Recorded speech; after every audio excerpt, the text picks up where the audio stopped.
Assalamualaikum warahmatullahi wabarakatuh. Sebelumnya, perkenalkan nama saya Nuzul Firsasari dengan NIM A221222122 dari kelas E Pendidikan Biologi. Jadi pada video kali ini saya akan menjelaskan secara singkat materi sistem rangka dan juga sistem pencernaan pada hewan. Video ini bertujuan untuk memenuhi tugas dari mata kuliah struktur hewan. Ini saya akan menjelaskan materi mengenai sistem rangka pada hewan. Jadi yang pertama kita akan masuk pada pengertian dari sistem rangka. Jadi sistem rangka itu adalah suatu sistem organ yang memberikan dukungan fisik pada makhluk hidup. Selain itu juga sistem rangka juga dapat diartikan sebagai susunan dari organ-organ yang mempunyai fungsi atau pekerjaan tertentu yang terdiri dari kerangka atau selekton. Jadi seperti yang kita ketahui dari sistem rangka ini itu mempunyai fungsi. Jadi beberapa fungsi dari sistem rangka yaitu yang pertama tempat melekatnya otot, yang kedua memberi bentuk tubuh, dan yang ketiga itu membantu tubuh untuk berdiri tegak agar tidak mudah roboh. Setiap jenis hewan itu memiliki sistem rangka yang berbeda-beda. Jadi di sini saya akan menjelaskan jenis sistem rangka pada setiap hewan.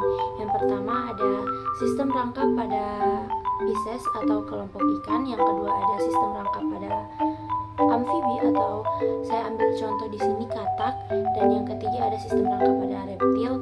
Di sini saya mengambil contoh kadal, dan yang keempat ada sistem rangka pada aves atau kelompok burung, dan yang terakhir itu ada sistem rangka pada mamalia. Pertama di sini saya akan menjelaskan sistem rangka pada Pisces atau kelompok ikan. Jadi berdasarkan jenis tulangnya, rangka ikan ini dibedakan menjadi dua, yaitu tulang sejati, tulang dari kelompok ikan Osteichthyes, dan tulang rawan, dimana ini tulang dari kelompok ikan Elasmobranchi dan juga tulang dari ikan telos muda. Sedangkan kalau berdasarkan letak dan juga fungsinya itu, rangka dibagi menjadi tiga, yaitu yang pertama rangka aksial terdiri dari tulang tengkorak, tulang punggung, dan juga tulang rusuk. Yang kedua itu rangka visceral terdiri dari tulang lengkung insang dan turunannya, dan yang terakhir itu ada rangka apendikular, rangka anggota badan seperti jari-jari sirip dan pelekat-pelekat lainnya. Yang kedua adalah sistem rangka dari amfibi. Di sini saya mengambil katak. Yang pertama itu berdasarkan struktur histologisnya, rangka katak tersusun dari endoskeleton yang disongkang oleh bagian yang lunak. Pada fase berudu, tulangnya ini masih lunak dan menjadi keras pada fase dewasa. Pada sambungan-sambungan tulangnya itu masih tetap lunak dengan permukaan yang licin. Jadi sedangkan berdasarkan struktur anatominya itu, anatomi skeletonnya pula, katak itu dibagi menjadi dua, yaitu yang pertama skeleton aksial yang terdiri dari tempurung kepala, vertebrae, dan juga sternuan. Yang kedua itu skeleton apendikular, yaitu kaki.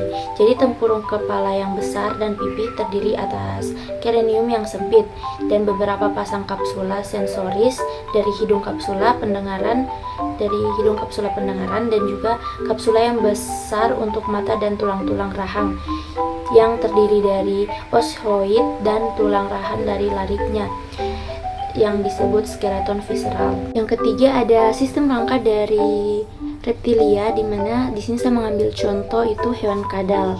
Jadi kalau berdasarkan struktur anatominya itu, tubuh kadal kebun terdiri dari 4 bagian, yaitu yang pertama ada caput atau kepala, cervix atau leher, tranchus atau badan, dan yang terakhir pada kuadal atau ekor.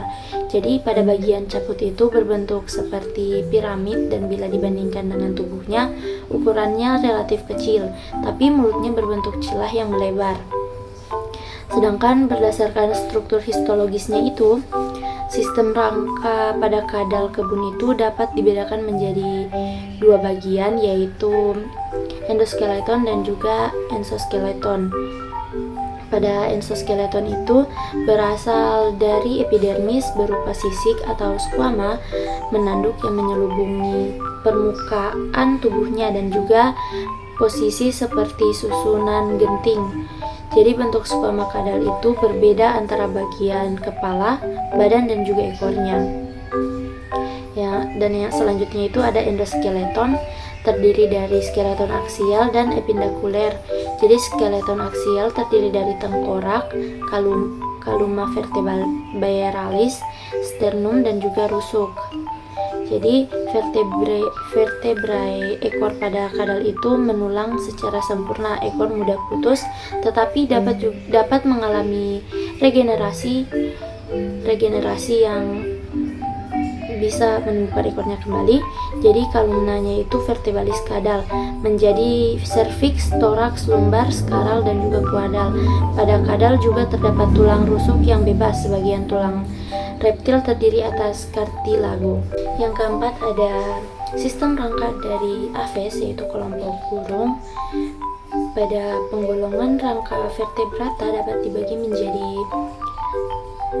dua. Jadi yang pertama rangka sumbu atau aksial yang meliputi tulang-tulang tengkorak atau cranium dan tulang-tulang muka. Jadi tulang belakang selanjutnya kolomna vertebralis, tulang dada atau sternum, tulang rusuk atau costa. Dan yang kedua ada rangka anggota, di mana rangka epidakuler meliputi gelang bahu, pectoral, dan anggota depan, gelang panggul atau gelang pelviso, dan anggota belakang. Yang ketiga ada rangka heterotropik, tulang-tulang pada jantung, penis, kelopak mata, dan juga lain-lainnya. Dan yang terakhir itu ada sistem rangka pada kelompok mamalia. Jadi tulang tengkorak pada mamalia itu hanya terdiri dari 35 tulang atau kurang dari itu. Meski jumlahnya sedikit, tetapi tulang-tulang tengkorak ini lebih kuat dan padat. Jadi rangka tengkorak terdiri dari tulang-tulang kotak-otak atau kranium dan tulang-tulang wajah. Jadi mamalia ini memiliki rusuk vertebral yang berkepala dua atau bisipital. Jadi kepala bagian dorsal disebut tuberculum, melekat pada diapofisis dari vertebra. Kepala bagian ventral disebut capitulum, melekat pada propofisia dari vertebra. Itu tadi penjelasan singkat dari saya mengenai materi yang pertama, yaitu sistem rangka pada hewan. Selanjutnya akan saya lanjutkan untuk menjelaskan secara singkat materi yang kedua, yaitu sistem pencernaan pada hewan. Baik, langsung saja kita ke pengertian sistem pencernaan. Jadi, sistem pencernaan itu merupakan sistem yang memproses atau mengubah makanan dan menyerap sari makanan yang berupa nutrisi-nutrisi yang dibutuhkan oleh tubuh. Jadi, sistem pencernaan juga akan memecah molekul-molekul makanan yang kompleks menjadi molekul yang sederhana dengan bantuan enzim sehingga mudah dicerna oleh tubuh. Selanjutnya, sistem pencernaan pada hewan. Jadi, sistem pencernaan pada hewan sangat bervariasi tergantung pada jenis hewannya, makanan yang mereka konsumsi, dan juga adaptasi dari anatomis mereka. Yang pertama, herbivora. Jadi saluran pencernaan pada herbivora ini dimulai dari mulut. Jadi herbivora itu memiliki gigi yang cocok untuk mengunyah tumbuhan berserat tinggi, lalu masuk pada lambung. Lambung herbivora memiliki bakteri simbiosis yang membantu mencerna serat tumbuhan yang sulit dicerna. Lalu pada usus halus, sebagai tempat pencernaan utama terjadi usus halus di mana nutrien dan tumbuhan dipecah dan diserap. Selanjutnya ada karnivora. Saluran pencernaan pada hewan karnivora ini dimulai dari mulut. Karnivora memiliki gigi taring yang sangat tajam untuk merobek dan mengunyah daging. Kemudian lambung memiliki asam lambung yang lebih kuat untuk mencerna protein hewani. Ada usus halus sebagai tempat pencernaan utama terjadi di usus halus, di mana nutrien dan daging dipecah dan diserap.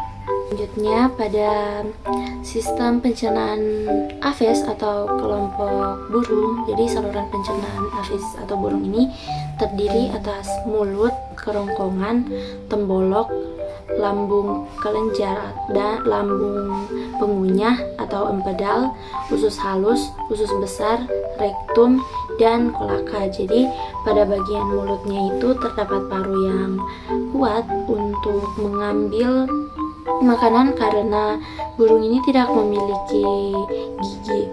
Jadi lidah pada burung itu kaku karena dilapisi zat tanduk.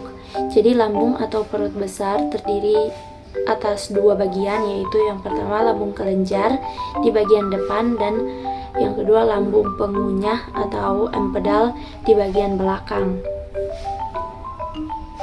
Dan selanjutnya ada reptil. Pada kelompok reptil ini, saluran pencernaannya pada reptil terdiri dari mulut, kerongkongan, lambung, usus, dan juga kolaka. Jadi kelenjar pencernaan terdiri dari kelenjar ludah, pankreas, dan hati. Pada mulut reptil ini terdapat gigi dan lidah. Jadi gigi tumbuh pada rahang atas dan juga rahang bawah. Pada ular berbisa terdapat gigi bisa atau gigi yang beracun. Selanjutnya dari kelompok amfibi. Jadi saluran pencernaan pada kelompok amfibi ini terdiri dari mulut, kerongkongan atau esofagus, lambung atau ventriculus, usus atau intestinum, dan juga kolaka. Jadi di dalam rongga mulutnya ini terdapat gigi, lidah, dan juga kelenjar ludah. Kelenjar pencernaan terdiri atas kelenjar ludah, hati, dan juga pankreas. Jadi giginya itu tumbuh pada rahang atas dan juga langit-langit yang disebut gigi vomer. Jadi lidah pada katak ini bercabang dua dan berfungsi untuk atau sebagai alat penangkap mangsa. Dan yang terakhir itu ada kelompok ikan. Jadi saluran pencernaan di ikan ini terdiri atas mulut, kerongkongan, lambung, usus, dan anus. Di dalam rongga mulut ikan itu terdapat lidah pendek yang berada di dasar mulutnya. Jadi gigi pada ikan itu tumbuh pada bagian rahang atas dan juga rahang bawah, bahkan ada yang tumbuh pada langit-langit mulut. Jadi ikan ini tidak mempunyai kelenjar ludah, tetapi mempunyai kelenjar lendir di mulutnya. Jadi lambung merupakan pelebaran dari saluran pencernaan. Jadi ikan ini mempunyai hati, kantung empedu, serta itu saluran empedu yang bermuara ke dalam usus. Jadi pankreas dan hati itu bersatu disebut hepatopankreas. Slide yang selanjutnya itu ada proses pencernaan pada hewan. Jadi proses pencernaan pada hewan ini bervariasi tergantung pada jenis hewannya. Namun secara umum proses pencernaan pada hewan itu melibatkan serangkaian tahapan yang mirip dengan proses pencernaan pada manusia. Selanjutnya ini adalah gambaran umum tentang proses pencernaan pada hewan. Yang pertama ada ingesti, di mana pencernaan ini dimulai dengan makanan yang dimasukkan ke dalam tubuh hewan melalui mulut atau bagian lain yang sesuai. Terus yang kedua itu ada pengunyahan. Jadi jika hewan ini memiliki gigi, makanan itu mungkin dikunyah atau dipecah menjadi potongan-potongan yang lebih kecil.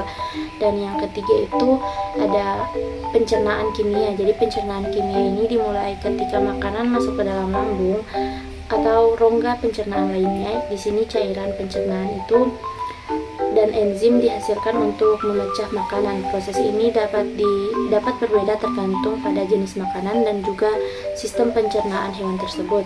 Yang keempat ada usus besar. Jadi pencernaan berlanjut melalui usus besar, di mana nutrisi diserap ke dalam aliran darah hewan.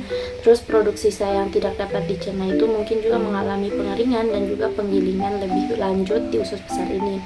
Dan yang kelima itu ada ekskresi. Jadi sisa-sisa makanan yang tidak dapat dicerna atau diekskresikan dari tubuh hewan itu melalui rektum dan juga anus sebagai tinja. Ada juga penyakit yang bisa terjadi atau bisa menyerang sistem pencernaan. Jadi gangguan pada sistem pencernaan itu cukup beragam. Jadi faktor penyebabnya juga bermacam-macam. Di antaranya kayak makanan yang kurang baik dari segi kebersihan dan kesehatannya. Jadi keseimbangan nutrisi, pola makan yang kurang tepat, dan adanya infeksi. Dan selanjutnya ada kelainan pada organ pencernaan. Ada juga gangguan pencernaan pada hewan. Gangguan penyakit pencernaan yang dapat mempengaruhi hewan itu ada bermacam-macam. Di sini saya jelaskan beberapanya. Yang pertama ada dispepsia. Jadi gangguan umum pada pencernaan hewan itu seperti gangguan yang disebabkan oleh makanan yang sulit dicerna. Yang kedua itu ada diare. Jadi diare ini disebabkan oleh infeksi, perubahan diet, atau gangguan lainnya dapat menyebabkan diare pada hewan. Selanjutnya ada obstruksi. Jadi obstruksi pencernaan. Benda asing atau penyumbatan dalam sistem pencernaan hewan dapat mengganggu proses pencernaannya. Yang selanjutnya itu ada gastritis inflamasi. Jadi inflamasi lambung bisa mempengaruhi hewan seperti gastritis akut pada anjing ataupun juga kucing. Dan yang terakhir itu yang bisa saya jelaskan ada kencing batu. Jadi kencing batu itu dapat mengganggu saluran kemih dan pencernaan pada hewan. Mungkin itu saja penjelasan singkat dari dua materi yang telah saya jelaskan tadi. Lebih dan kurangnya saya mohon maaf dan saya ucapkan terima kasih. Wassalamualaikum warahmatullahi wabarakatuh.